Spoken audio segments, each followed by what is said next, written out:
The ayes are 52, the noes are 69. The motion is not agreed to. Call on members. Order of the day number 3. Local Government Public Libraries Amendment Bill, first reading.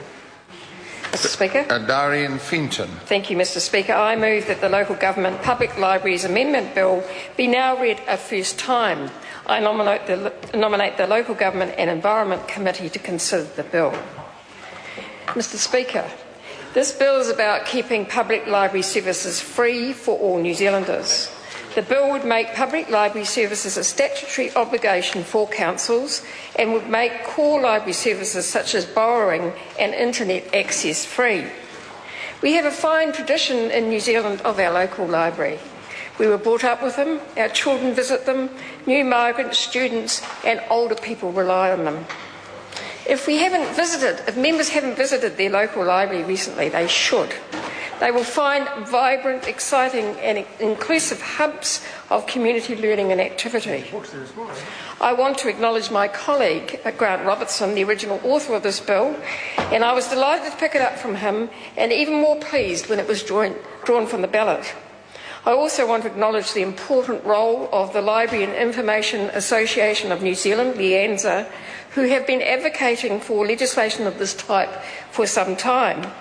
They have been talking with their local MPs. I'm sure many of you will have heard from these guardians of the taonga we call our local libraries.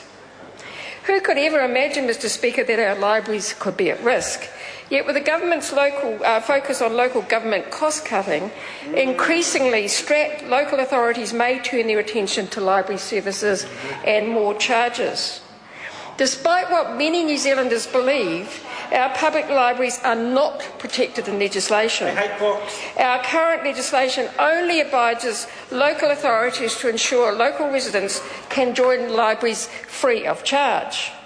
We are out of step internationally with countries such as Australia, the United Kingdom and Canada, all of which protect free public library services via legislation. We are not meeting UNESCO guidelines where public libraries in principle should be free of charge and the responsibility of local and national authorities financed by national and local governments. Mr Speaker, the UNESCO Public Library Manifesto states, "The public library, the local gateway to knowledge, provides a basic condition for lifelong learning, independent decision-making and cultural development of the individual and social groups." This manifesto proclaims UNESCO's belief in the public library as a living force for education, culture and information and as an essential agent for the fostering of peace and spiritual welfare through the minds of men and women. This bill will help New Zealand meet UNESCO guidelines. It will address the issue of user charges and ensure that New Zealand's public libraries are an essential component of any long-term strategy for culture, information provision, literacy and education.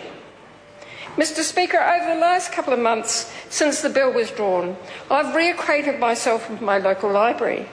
I've visited many other libraries and found they are well attended and supported, sometimes crowded, with an important store of local and family history and exciting places of discovery.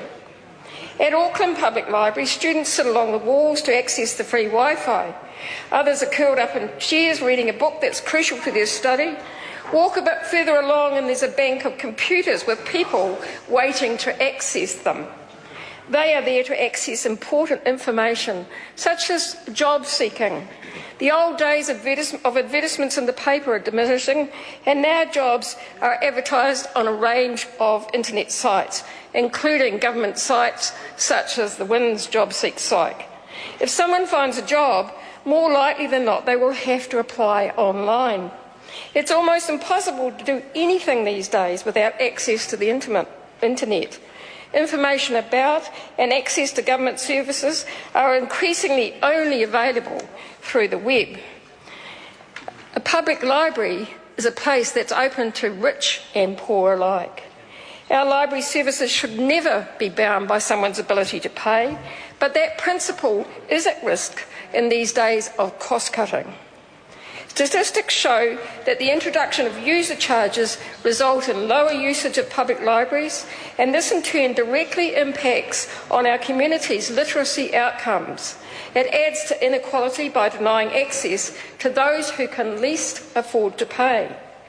The introduction of user charges in New Zealand in the past has resulted in lower usage of public libraries.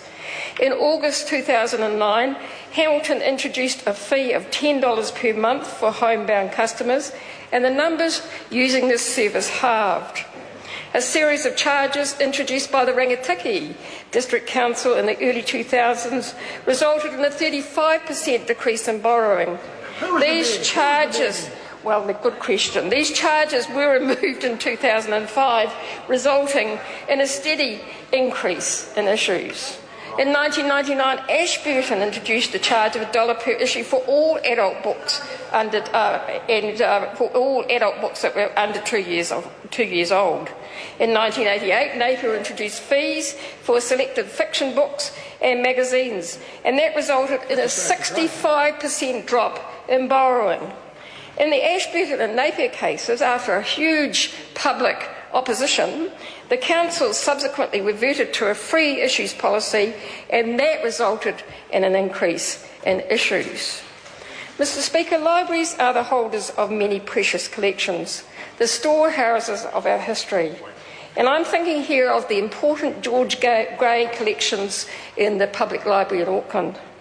Imagine these collections being developed and applied on a user pays basis.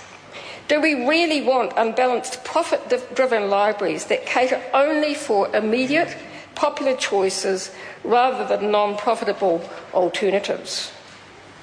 The landscape in which public libraries operated has changed significantly over the past few years. Rapid technological change has seen the rise of social networks, e-books, smartphones, and many other mobile devices. And the scale of that change is impacting on public libraries worldwide. And countries are responding to change and that pressure in different ways. Some, like Denmark, are reinventing the library both physically and virtually into a vital national and community asset without which a community cannot think of itself as civilised. In the UK, sadly, some local authorities are responding to financial pressure by closing libraries or moving them to being run by community volunteers, which has been a disastrous move. However, other UK local authorities are reinvesting in libraries to ensure their continued relevance and value. As Singapore did 10 years ago, China is now investing heavily in public library buildings and services to realise the economic and educational benefits they offer communities. Public libraries, Mr. Speaker, are vital community hubs. They connect people to their communities and they contribute to New Zealand's sense of national identity. A well-informed, educated population brings social and economic benefits to the whole country. Libraries help provide this with education, employment and recreational opportunities. They provide the means for anyone to interact with the government, business and each other, regardless of means or income. With libraries now playing an important role in bridging the digital divide, for those without personal computers or other devices, this bill will also ensure that no one is charged for accessing the internet via libraries in accordance with reasonable use requirements. I'm sure that all members in this House will agree that libraries have a very important place in our society.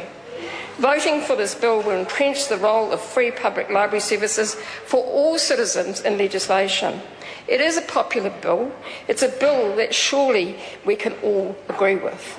In finishing, Mr. Speaker, I want to quote that great feminist Germaine Greer, who said that a library is a place where you can lose your innocence without losing your virginity.